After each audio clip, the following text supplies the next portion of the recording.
حضرت امام سمرقندی علیہ رحمہ اپنی سند کے ساتھ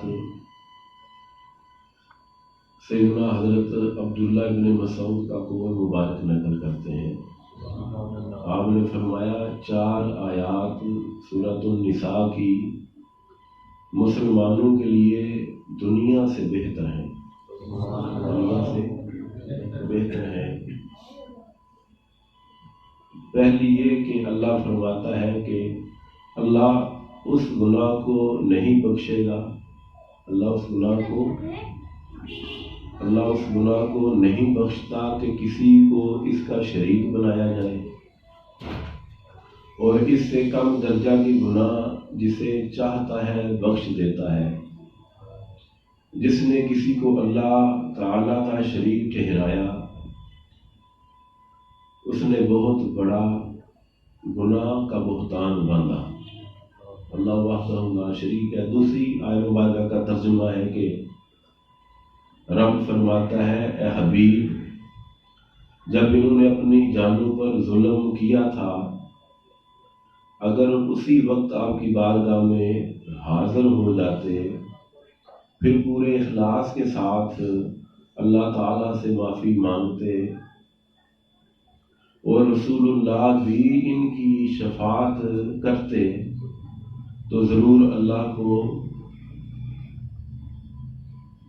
توبہ قبول کرنے والا اور مہربان، بے حد مہربان پاتے۔ یا اللہ نے فرمایا کہ یہ حکم آج بھی ہے کہ آج بھی کوئی گناہ کر لے تو وہ بارگاہ مصطفیٰ میں حاضر ہو جائے، اگر حضور شفاعت فرما دیں، حضور شفاعت فرما دیں کسی گناہ گار کی، تو اللہ کو وہ بخشنے والا پائے گا۔ اگر حضور شفاعت فرما دیں۔ تیسری آیت مبارکہ کا ترجمہ ہے کہ اگر تم ان کبیرہ گناہوں سے بچتے رہو جن سے تمہیں منع کیا جاتا ہے، تو ہم تمہارے صغیرہ گناہ معاف کر دیں گے اور تمہیں عالی شان جنت میں داخل کر دیں گے۔ چوتھی آیت مبارکہ کا ترجمہ ہے کہ جو شخص دوسروں کے لیے تکلیف دہ جرم یا اپنی ذات تک محدود گناہ کرے پھر اللہ تعالیٰ سے معافی مانگے تو اللہ تعالیٰ کو بہت بخشنے والا اور نہایت مہربان پائے گا۔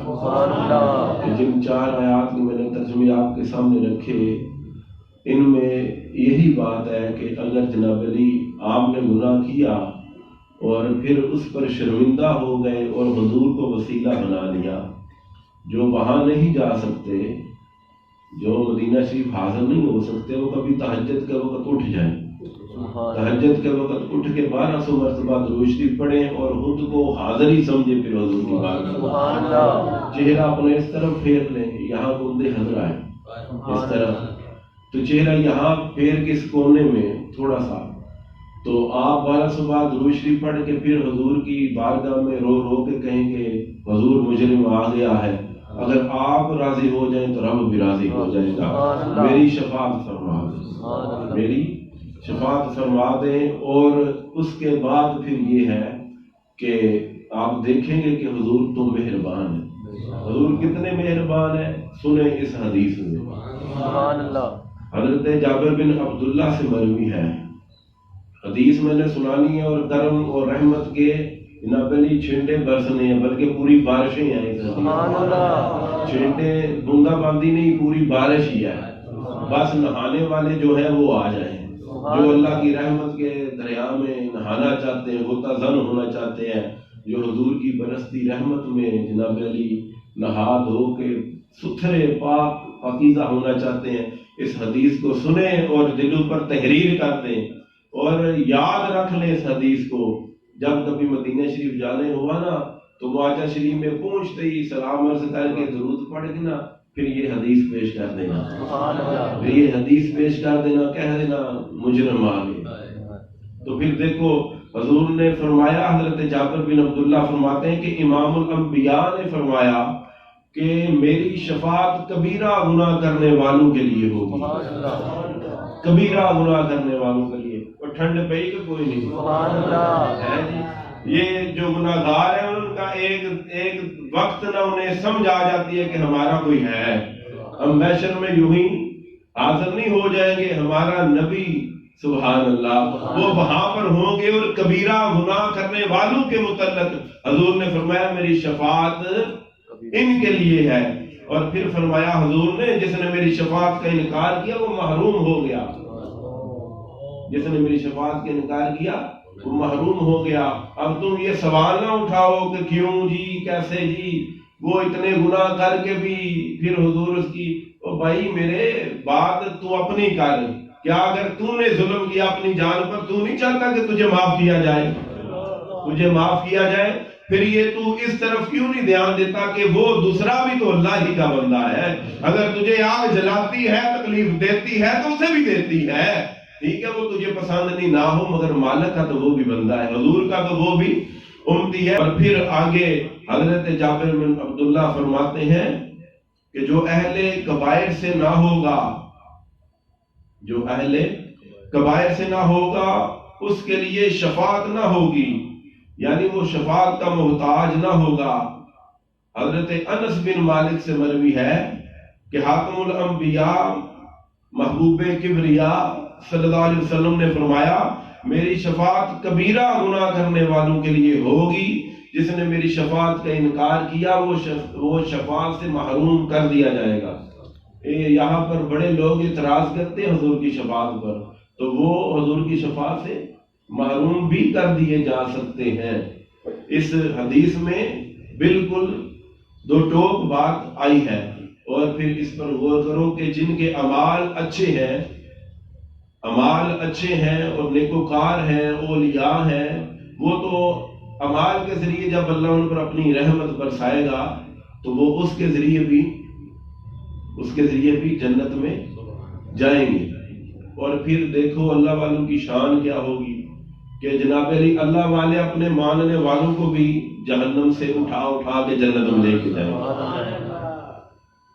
فرمایا کہ جناب علی حضرت جابر بن عبداللہ نے کہ ایک دن ہمارے پاس سرکار علیہ السلام تشریف لائے اور فرمایا میرے دوست حضرت جبریل علیہ السلام میری خدمت میں حاضر ہوئے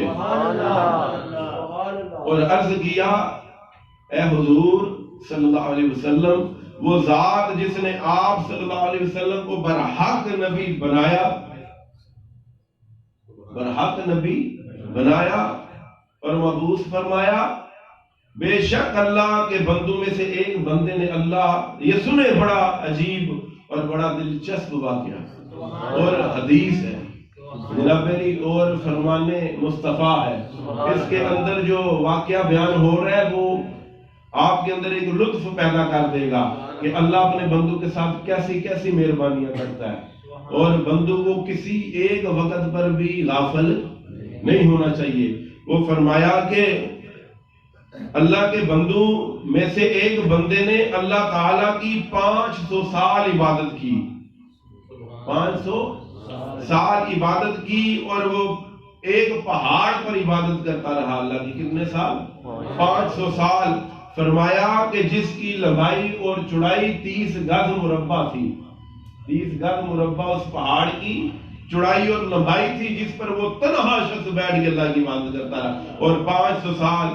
فرمایا کہ اس کے ارد گرد اس پہاڑ کے چاروں طرف 4000 میل تک سمندر نے اس پہاڑ کو گھیرے ہوا تھا، وہ صرف ایک پہاڑ تھا، آس پاس چاروں طرف 4000 میل کا گہرا سمندر، اور وہ صرف پہاڑ پر اکیلا شخص بیٹھ کے اللہ کی عبادت کر رہا تھا۔ اور جناب علی اللہ نے اس پہاڑ کے نیچے ایک چھوٹا سا میٹھا چشمہ جاری کیا ہوا تھا، میٹھے پانی کا۔ سمندر کا پانی نمکین ہوتا ہے مگر اللہ نے اس بندے کے لیے ایک میٹھے پانی کا چشمہ جاری کیا ہوتا وہاں پر، اور اس کے ساتھ ایک انار کا درخت لگایا ہوا۔ اللہ نے ایک درخت اگا دیا اس بندے کے لیے۔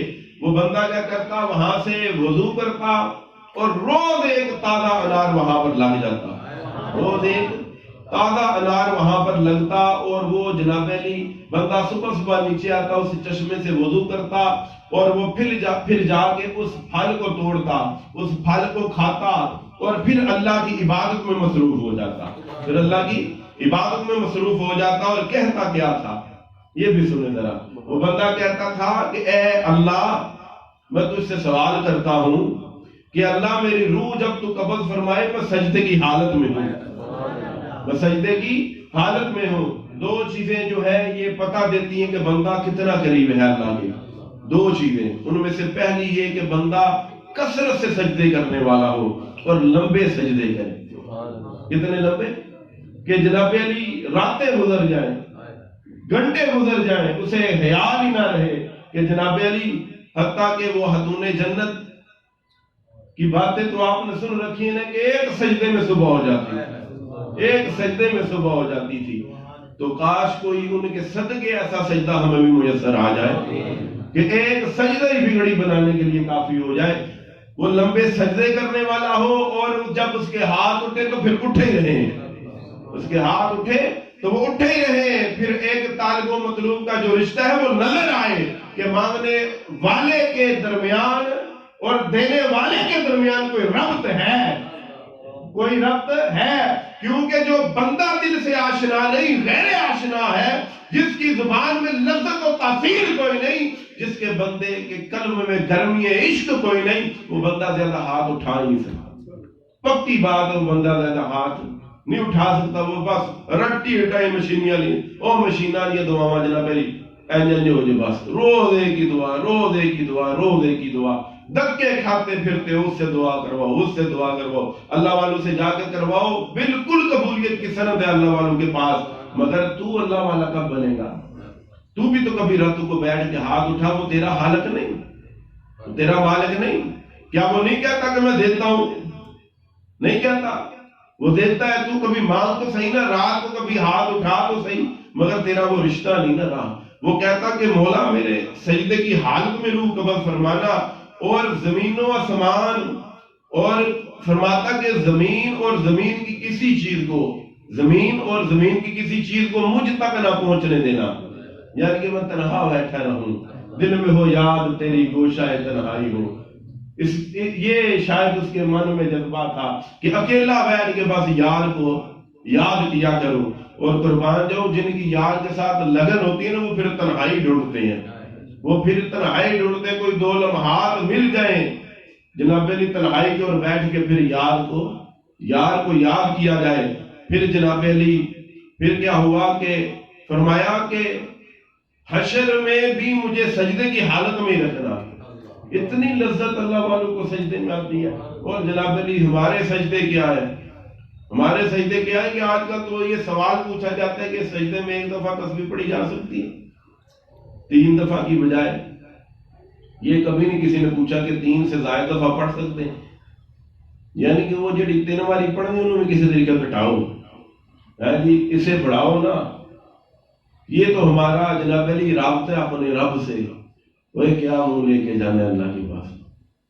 مرنا ہے ہم سب نے، منو مٹی تھلے جانا ہے جناب علی. کوئی آج ہم نے دفنایا، کوئی کل دفنایا، وہ کس منہ سے جانا ہے؟ کبھی غور کیا؟ وہ جوانوں کو پکڑتا ہے تو پھر نچوڑ کے رکھ دیتا ہے. زمین جو ہے ہڈیاں تک نکل جاتی ہے.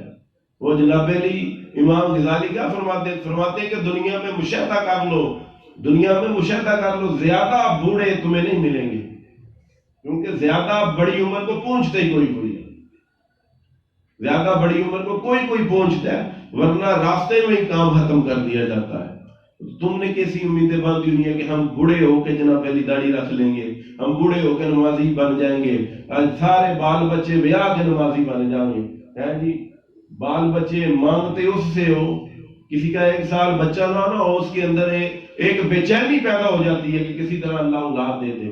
مگر وہی اولاد پھر جناب مل جائے رب کو بھول جاتا ہے، کہتا ہے کہ اس کے رزق کے لیے اب سارا کچھ کرنا ہے. اس بچے کے لیے نمازیں بھی چھوڑ دیتا ہے، رشتہ داریاں بھی چھوڑ دیتا ہے. خیر بات یہ ہے کہ وہ فرماتے ہیں کہ حضرت جبرائیل یہ بات سنا رہے تھے.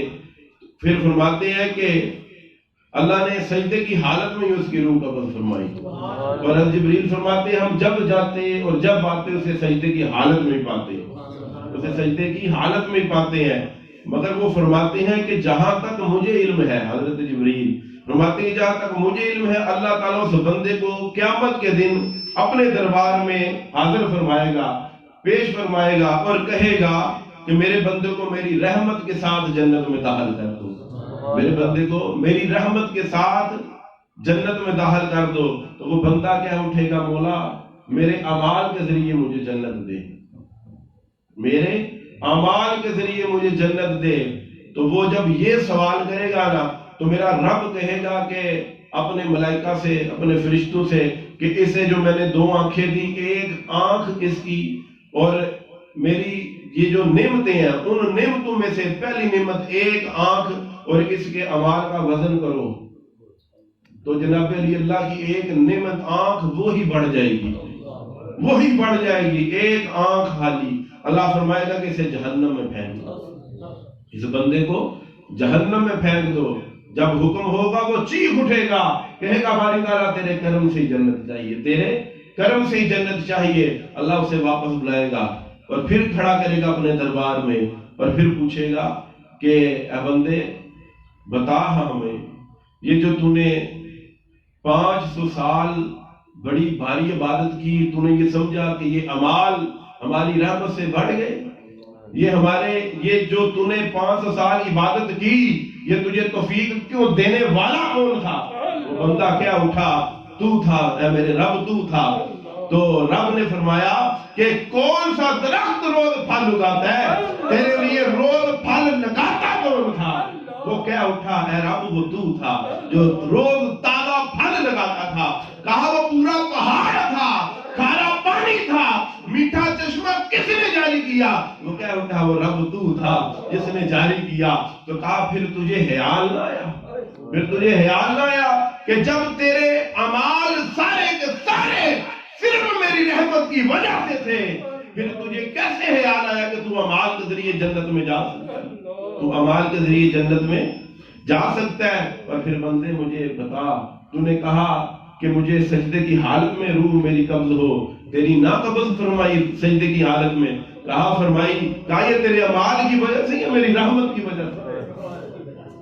تیرے اعمال کی وجہ سے یا میری رحمت؟ کہاں بولا تیری رحمت تھی، تیری رحمت تھی. پھر رب نے فرمایا پھر میں نے تجھے حشر میں بھی سجدے میں رہنے دیا، یہ کس کی وجہ سے؟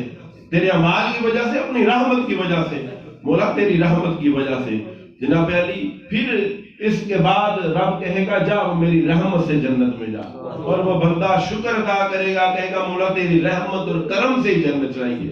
اس کے بعد حضرت جبرائیل نے عرض فرمایا، حضور کی بارگاہ میں عرض کی، فرمایا کہ تمام چیزوں کو محض اپنی رحمت سے ہی اللہ نے پیدا فرمایا.